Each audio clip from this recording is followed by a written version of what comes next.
बिस्मिल्लाहिर्रहमानिर्रहीम। अस्सलामु अलैकुम। कायद-ए-आज़म मोहम्मद अली जिन्नाह, अज़्म व हिम्मत की चट्टान।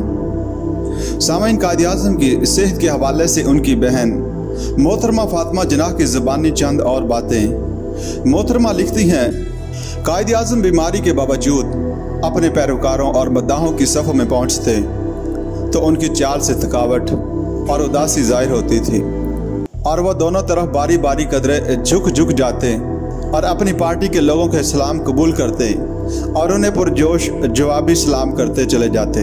उनके कदम मजबूत होते थे और उनकी आंखें उम्मीद की रोशनी से जगमगाती थीं।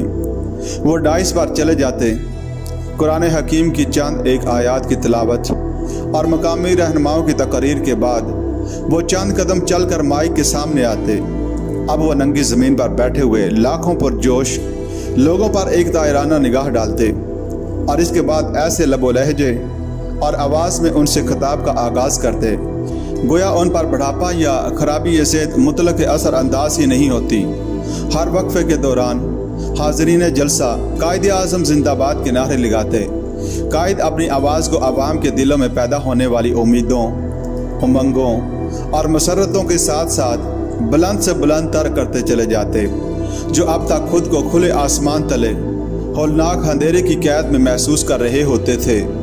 कायद-ए-आज़म की कौम हरगिज़ नहीं जानती थी कि इसका लीडर जिस्मानी तौर पर किस कदर थका मांदा, मुज़हमल, कमज़ोर और बीमार है। वो अपनी कौम के हीरो थे और हीरो के हीरोपन को भला कौन इल्ज़ाम दे सकता है।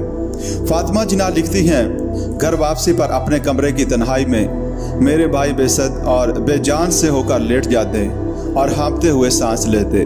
तारीख के दूसरे बहुत से मशाहिर की तरह वो तन्हाई में ज़्यादा आराम महसूस करते थे, मगर उनके अंदर दहकती हुई आग अपनी कौम के दिलों को दूर से भी गरमाए रखती थी।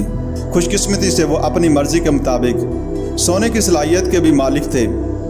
दिन भर की परेशानियाँ और तफक्कुरात इनके तहत शौर के बाहर तक ही महदूद रहते थे।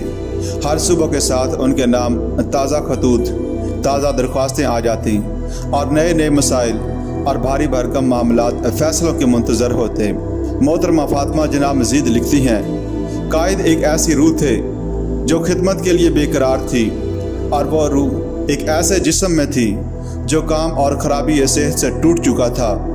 कई साल तक उन पर बुखार की सी कैफियत तैरी रही। बुखार के बार बार के हमलों ने उनके जिस्म को लागर कर दिया था। मैंने इंतहाई अफसोस और कर्ब के साथ देखा कि 1947 में कामयाबी के इस अजीम लम्हे में जब पाकिस्तान बना, कायद-ए-आज़म की जिस्मानी सेहत किसी भी लिहाज से इत्मीनान बख्श नहीं थी। उनकी भूख बराए नाम रह गई थी, बल्कि बिल्कुल ही ख़त्म हो चुकी थी। इंतहाई तवज्जो और मोहब्बत से बनाए गए खाने भी इन्हें खाने की तलब पर आमादा नहीं करते थे। उनकी ज़िंदगी भर की अपनी मर्ज़ी से सो जाने की आदत अब गायब हो चुकी थी और वो मुसलसल कई रातों तक बेख्वाबी के आलम में तकिए पर करवटें बदलते और जागते रहते थे।